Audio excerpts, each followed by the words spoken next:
The Arizona Cardinals fall to the Jacksonville Jaguars. It is starting to become more apparent that Jonathan Gannon's job might just not be safe overall. Should it be? As well as the Phoenix Suns have a 2-0 weekend. Expectations are changing rapidly. When did we just expect this team to be a playoff team? Let's talk about that much more in this edition of The Ben Garcia Show. The Ben Garcia Show. Yeah. Woo. Best show in the land. Yup. Listen. Come and get your information from Ben Garcia. Get the latest on your quarterback, running backs, and receivers. Tune in, so any other show you don't need them. Any news that he giving out, please just believe him. Giving out the latest prediction and top-notch analysis. Wanna hear the truth, better have thick skin like callus. The latest move that your team just made can be damaging. The dudes ain't speaking no facts, they just be rambling. Lights, camera, action, turn on the show. Go get the cameraman. Yeah. Lights, camera, action, turn on the show. Go get the cameraman. The Ben Garcia Show. What is up? Welcome in to yet another edition of the Ben Garcia Show. A special, not so special, regularly scheduled Monday edition of the Ben Garcia Show. Do me a favor. Hit that like, share, subscribe button. Follow me on all social media platforms at Ben Garcia Show. Appreciate you guys being here. We are here every Monday, Wednesday, and Friday at 8 a.m. talking all things Valley sports. It is football season, so the Arizona Cardinals are still dominating all things football talk. But let me just be straight with you. I don't care that the Cardinals lost yesterday. I think it does more harm than good to this point. And here's why. Last week, I said that I think I would just keep Jonathan Gannon around because I don't think there's much better out there. That's not me saying that I'm scared that there's not much better out there. That's me saying I'd rather wait for a better coaching pool and let Jonathan Gannon run it back with a healthier team and a consistent year of one quarterback. But it's becoming more apparent that you might just not be able to let this guy run it back. The Cardinals have lost multiple games this year by one score. That is coaching. A little bit of quarterback play, but that is also coaching. And you could say it's 50-50, coaching, quarterback play. That's fair. But 50% of that blame then, maybe more, lands on the shoulders of Jonathan Gannon. I don't know how much longer I'm supposed to lie to you and tell you, well, it's a little unfair because yesterday was a very winnable game. Just because I'm not necessarily rooting for the Cardinals to win because I don't think it does much for the Cardinals next season, it doesn't necessarily mean that's what the franchise is hoping for. They're still trying to win games. But it's official. We're on real DEFCON 1 or 2 Jonathan Gannon hot seat watch. Because this team has games coming up against real deal teams. And I don't know if they have a win left on the schedule. And that makes that Falcons game that much more interesting and like a true tank off. Meaning Kirk Cousins, the Atlanta Falcons, and the Arizona Cardinals, they're going to be jousting for positioning for a pick that the Los Angeles Rams own. It's actually more important that they lose that game. But it's just becoming more clear now that Jonathan Gannon is on the hot seat. And there's no world where Jonathan Gannon should come back if this team only wins 4 games. You can make a really strong argument that he shouldn't come back if they only win 5 games. You could make a very strong argument that you're done with it already. And I can't sit here and fight with you on that. But last week I did come on here and I defended JG. The defense was elite when healthy. Yesterday it had 4 turnovers and it still wasn't that healthy. And he has dealt with one of the most injury-plagued teams in the NFL and quarterback instability. The one thing you can say about Jonathan Gannon is the team still plays really, really hard. Yesterday, after that first Jaguars drive, I thought to myself, oh, this team might have just given up, but they didn't. They buckled down, they made it a real deal game, and they probably should have won. But how many times this year are we going to say they probably should have won? They've lost one-score games to the Niners, to the Seattle Seahawks, to the Titans, to the Jaguars yesterday. It is starting to become a pattern that this team can't win close games. That's coaching, that's quarterback play. The only thing that I will warn you of, if you want to fire JG, is who do you want to hire next? I'm not saying that that's this great grand gesture and I'm too scared, or I'm not going to act like I'm too scared to go do better. I hate to break it to you, but you're the Arizona Cardinals. Not many teams, not many free agent head coaches are interested in coming here.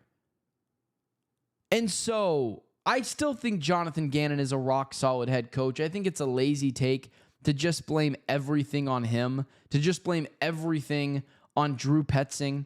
It's a combination of failures this season. It's very similar to the Phoenix Suns, where it's not just Kevin Durant's fault. It's not just Kyler Murray's fault. It's the faults of a lot of people on this team. But the Cardinals are starting to end up in the record books for all the wrong reasons. They're the first team in like 50 plus games that had 4 turnovers and lost. I just don't know how much more this team can take with Jonathan Gannon as a head coach. And it's going to be really interesting to watch him and the team fight over the next couple of weeks. Because what you have to continue to give to Jonathan Gannon is, well, I don't know. The players don't give up. They don't. They play really hard still. And yesterday, they probably should have won. And his defense forced 4 turnovers.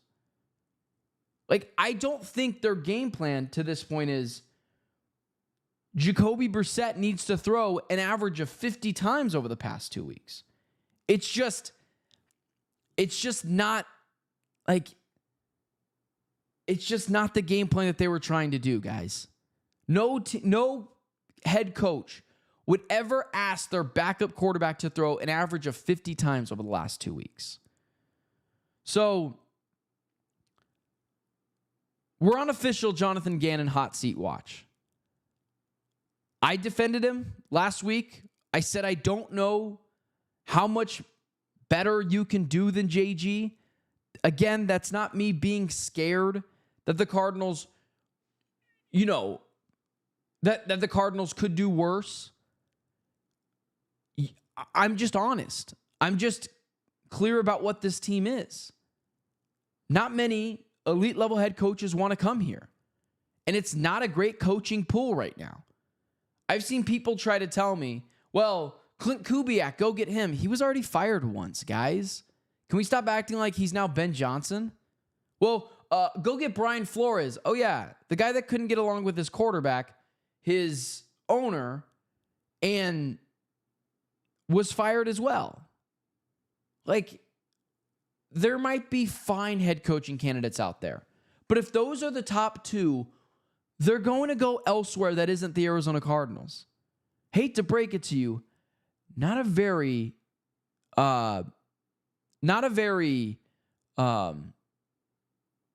great pool of head coaching candidates. So you want to get rid of Jonathan Gannon, sure. But it's the same question with Kyler Murray. You want to get rid of Jonathan Gannon, then what? What's your backup plan? Because I can make the argument the team still plays incredibly hard. They should have won yesterday. They forced 4 turnovers defensively. And when the defense was healthy, it was one of the best defenses in the NFL, statistically speaking. That is not just me yapping. And overall, the offense plays hard. So I would probably agree with you. It's time for a shakeup,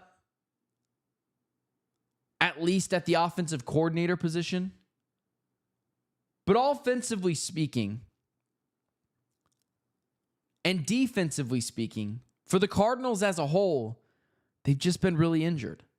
And the one bright spot I'll give Jonathan Gannon is, well, it didn't feel like yesterday the Cardinals were completely ill-equipped and not ready to play. To start the game, they weren't. He didn't get them ready to play. It took a series. But it's not like they were ill-equipped and not ready to play for the entire game. They got off to a slow start, then they really righted the ship, and they probably should have won. And I'm not seeing the players give up, which whether you like it, whether I like it, that means that they're buying into his message. That means that they're still buying what he's selling. That means that they still believe in his leadership. This is why I keep referencing the NFLPA report card where he got an A. So I'm at the point where, like, fire Jonathan Gannon or don't. I'm going to be honest with you, I don't really care. There is so much more of a fundamental disaster and culture crack in the foundation of this team that I'm so past firing head coaches, guys. I wish I could come on here and tell you definitely what it is. And please stop acting like you know what it is. I've been a media member for a decade now. I've been watching this team my entire life. I circle through consistently. Well, it's the quarterback's fault. Well, no, it's the head coach's fault. Well, no, it's the GM's fault. Well, no, it's the owner's fault. We keep cycling through these every single week. Every single year, we get a new one of coach, GM, head coach, GM, quarterback. We keep doing this, and still nothing is getting fixed. I'm not going to sit here and act like I know exactly what's wrong. So I'd appreciate dude in the comment section would do the same. You don't know what's wrong either. Because there is a fundamental disaster going on in this circus of a franchise, and I don't know how you fix it. Do you really think if you fire Jonathan Gannon that next year they're just going to be a 500 team? I don't. Truthfully, if I'm being honest with you, and this is kind of depressing, but I took an oath, if you will, to give it to you straight and be real. The only thing that I feel like is going to fix this team, and this is why I'm rooting for them to lose. Yesterday, I'm watching this game at the end of it with a bunch of Suns media members. Obviously, I was at the Suns game last night for Locked On Phoenix Suns. And, people know I cover the Cardinals too, and they're asking me questions, and I'm flat out honest with them. I want the Cardinals to tank. I want them to lose. Because the only thing that can save this franchise, truly, I think right now, is a Josh Allen, Patrick Mahomes, Lamar Jackson, Joe Burrow level quarterback. Matthew Stafford level quarterback. Someone that is so great physically, intangibles and intangibles are off the charts, that can lift this team out of the depths of Hades. Because I look at the 2 times over the course of my Cardinals lifetime covering and watching this team, when the Cardinals were relevant and seemed like a functional franchise. When Carson Palmer, borderline Hall of Fame quarterback, and Kurt Warner, Hall of Fame quarterback, came into the fold and revitalized and revived this team. So I'm rooting for them to lose games. I mean, like, what do I care about the culture at this point? Do I really think it's going to change that much if they win 2 more games this year? I don't. Fernando Mendoza is interesting. Dante Moore is interesting. Again, like, I'm not going to sit here and tell you that they're the answer. Ty Simpson, I'm kind of out on that idea. But maybe one of them are a real diamond in the rough that can save this team. And it sucks, man. It really sucks. And I saw people yesterday like screenshotting bad moments from Jacoby Brissett and like trying to compare it to when people screenshot Kyler Murray's completely boneheaded moves. And I had to quote tweet one of them and say, Kyler Murray having these same mistakes as Jacoby Brissett, who is a career-long backup, is not the winning argument you think it is. All it is telling me Kyler Murray and Jacoby Brissett, one's a career-long backup, one's a former number 1 overall pick, aren't that different in terms of skill. Obviously, different quarterbacks, but, different directions, same destination. And again, man, like, I just want to be honest with you. I don't know what to say anymore. You can fire the head coach. You can fire the GM. You can't just fire dysfunction. So here's the other thing I'll say, and I'll keep saying it till I'm blue in the face. One, I don't think the Jacksonville Jaguars are very good. Also, I'm aware that I say Jaguars weird. I don't know why. I don't think it sounds weird, but Clancy and Jameel Douglas on Cardinal Squad Show pointed it out to me, so I apologize. But the Jaguars, I don't think are a very good team. Like, I don't think they're very good. Especially their quarterback, I don't think they're very good. So I can't point to yesterday and say, like, look at how well the Cardinals hung with a probably playoff team. Because, again, I don't think the Jacksonville's that good. But what I will continue to preach to every single week on this show, guys, is that I do think the Cardinals roster is really good. And why I think if they can get a franchise quarterback in here, things can get better really quickly. Which is why I don't really point to the head coach. Like, yeah, does Drew Petzing need to go? Sure. Like, a lot of you guys are complaining about the 4th down call and 4th and 4. Like, whatever, man. Whatever. Like, we're arguing over spilled milk. They weren't making the playoffs before. Winning that game would have just hurt their draft stock positioning. Like, I'm over it, guys. I'm truly over it. However, what I will say is there are clear bright spots on this team. Again, not interested in lying to you. When this defense gets fully healthy, it truly is, with Nick Rawlis calling the defense, a top 5 defense in the NFL. I don't know what more you want me to say. I'm not going to argue with you. They've got dudes everywhere.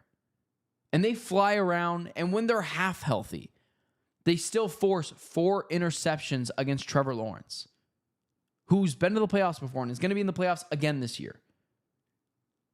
And offensively, Trey McBride, I'm ready to say it, is the best tight end in football. He's the best tight end in football. And not many teams can say, I have the best insert position here in football. No one is better than Trey McBride. Every single week I say to myself, why don't you just cover him? Why don't you just stick 3 guys on him, 2 guys on him, and a safety over the top and say, someone else beat us. Someone. No team can do that for some reason. And I just don't understand it. Trey McBride yesterday, 9 receptions for 79 yards. That was a team, that is 9 receptions for 80 yards on a team that was clearly zeroing in on Trey McBride. He's an insane route runner. His hands are great. He high points the ball. He is, without a doubt in my mind, the best tight end in football. The Cardinals have severe deficiencies at the running back position. Okay. You want to fix that? Like this, draft one in the 2nd round. Draft the best running back you think in the 2nd round. That'll get fixed immediately. And then you have a promising young running back. We all think Marvin Harrison Jr. can do it. At what level? We're not sure. Is he a 2? Is he a 1? I don't know. He's a 2 for sure. We'll see if he's a 1. And then Michael Wilson, like, again, I don't want to act like I'm the person that said this. Like, it's been pretty obvious. I was one of the people that said it, but it's been pretty obvious. I brag about takes that I think no one said, and I was right about. But a lot of people said this one. Michael Wilson is a borderline number one and easily 1,000-yard wide receiver in the NFL when he gets his looks and chances, and when he has a capable quarterback that can deliver strikes. He is so good. And it has been so obvious for so long that he is so good. But call it what it is. He has been better than Marvin Harrison Jr. when given his opportunities. When Marvin Harrison Jr. has been given his opportunities, it's taken a really long time for him to get going. But Michael Wilson has been so good for this team. Marvin Harrison Jr. hasn't had a 100-yard game in well over a year. I think it was week 7 against the Dolphins last year was his last 1,000-yard game. Was his last 100-yard game. Michael Wilson has had 100 yards in each of the last 2 weeks. He is so good. And he has to continue to get more touches. Because for a long time now, ever since he's been in the NFL, whenever he gets his opportunity, he shines. And he is a clear and obvious example of this team has a lot of talent on it. A lot of talent. Trey Benson, probably a capable RB2. We'll see how he does when he comes back. Michael Wilson is at minimum a very solid wide receiver too. Marvin Harrison Jr. has the ability to be a wide receiver 1. Trey McBride is the best tight end in the NFL. Paris Johnson Jr. is a top 6 left tackle. You have a lot of players and a lot of dudes on defense. They've got all the structure to figure it out. They've just got to get the quarterback and potentially fire the head coach. And then obviously move on from Drew Petzing. I'll continue to say there are some positives. There will continue to be positives. So the Cardinals lose, and I'm not gonna lie to you. I'm rooting for them to lose out. Especially if you're gonna fire the head coach. What do I care? What do I care? And yeah, man, this is the first question I'm seeing. And just so we're clear, at the end of the show, I'll take everyone's questions. But I haven't been reading the chat because, again, I have a show to do. I appreciate you guys being here. That's why I always save the end of the show and I'll read everything. But Michael in the chat said, Monty not getting a running back is enough to tell me that this team is not serious about winning. Michael, I love you, man. I love that you're here every day. They should have never traded for a running back. They were not close. You should not have been trading draft capital at the deadline when you had 2 wins for a running back, especially when you knew you weren't making the playoffs. And then you go into the offseason and you draft one. Reminder, I'll get to all your guys' questions at the end of the show. Appreciate you guys being here. You guys are freaking awesome. But I'm rooting for them to lose. Fernando Mendoza is interesting. Dante Moore is interesting. I think Dante Moore will probably stay in college another year. But we'll see how it goes. With that being said, the Phoenix Suns played last night. You know, it's funny. At the beginning of the season, if you would have said, there's a team exceeding expectations, they're scrappy, they figure out a way to claw out wins, you would say it was the Cardinals, not the Phoenix Suns. But the Suns have completely revitalized what they are and who they are. Here's the first thing I'll say.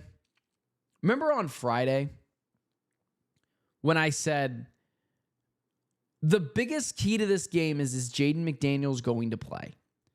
And I get a lot of trouble for my Devin Booker critiques, and that's fine. I'm willing to be the bad guy. I just want to be the person that points it out to everyone so that we're all not claiming ignorance when it happens. I love Devin Booker. And I used this same phrase last night when on Locked On Suns postgame, because Booker wasn't amazing for the first 2.5 quarters of this game. My wife is obviously the greatest thing to ever happen to me. This, second greatest thing will ever happen to me is, my daughter being born in February. But my wife consistently tells me when I'm screwing up, when I have to be better. She'll tell me, like, hey, you're talking too much. Hey, no one asked for your opinion there. And I have to take that to heart. It doesn't mean she doesn't like me. Doesn't mean she's not interested in me. Maybe it does. I don't know. But,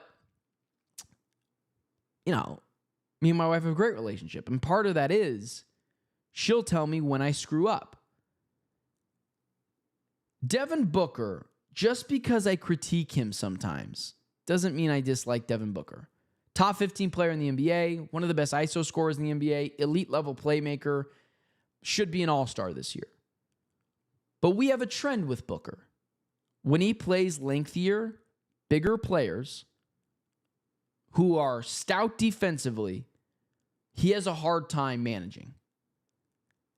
Jaden McDaniels continues to eat his lunch, and he ate his lunch on Friday.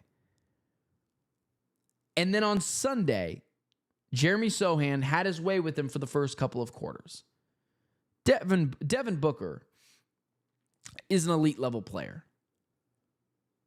But it has to be noted now that this is like his one flaw.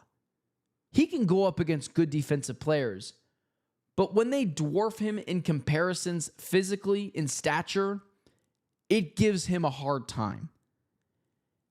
And last night and on Friday was no different. But I love the way how he responded late in this game yesterday. Booker does an amazing job when his shots aren't falling, getting to the line, seeing a couple go through the basket, and then kind of reversing course a little bit and fixing his game. And late in this game, they needed him. And the Suns were down 7 points in the first half. But you saw the team come alive truly and take a monkey grip on this game when Devin Booker showed up. And it's a continuous reminder that this team goes as Devin Booker goes. And it's a continuous reminder that I think Jordan Knott is an amazing head coach, especially through this far through the year.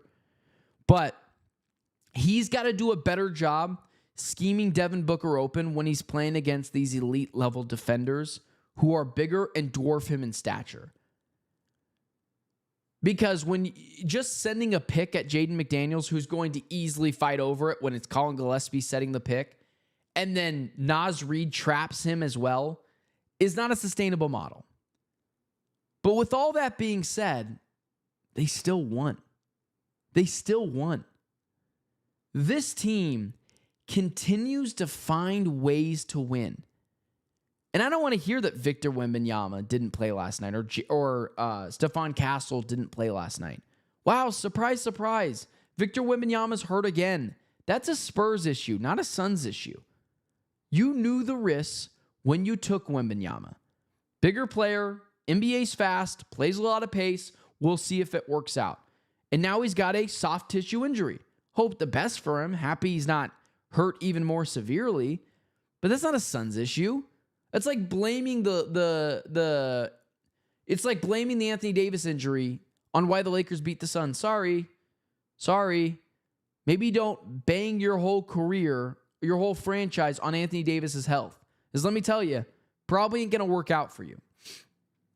And the Suns aren't healthy at all. No Ryan Dunn, no Rasheer Fleming, no Grayson Allen, no Jalen Green. Haven't lost a game. Well, I obviously outside of the Hawks game, and they lost that game, but they haven't lost it, and that was a blown lead. They were up by 22. Outside of that, they're 8-1. They're 8-1. I don't know how they keep doing it. And here's the last thing I'll say, guys. When do we start raising expectations? I'm not interested in the other media companies doing it differently of like, well, I'm just here to enjoy the ride. I'm not putting any expectations on this team. You do that. I'm going to do that. I'm going to put expectations on them. The Suns keep winning games against good teams I'm not just going to call them a play-in team just so my feelings don't get hurt if they don't reach it. They have 11 wins through their first 17 games of the season. They are just a good team. And they're not just beating teams, they're blowing them out. Last night was the difference, or was the one anomaly, where the Suns, I don't think, took the Spurs very seriously. And Devin Booker wasn't playing well at the start, and Dylan Brooks wasn't playing well offensively at the start, and they had a lot of injuries, and they still won. And it wasn't like it was a one-score game. They won by like 8 points. Expectations are changing for this team, and they should be. And that's okay. That's completely okay. I don't know when I'm just going to say that this team is going to be an outright playoff team, but it's hard for me to not say to this point that they should that's what the expectation could be. That's what the expectation should be. Because they keep winning games, and they keep doing it in improbable fashion, which is even more funny. That is the probable fashion. That this team just finds way to wins. Wild, man.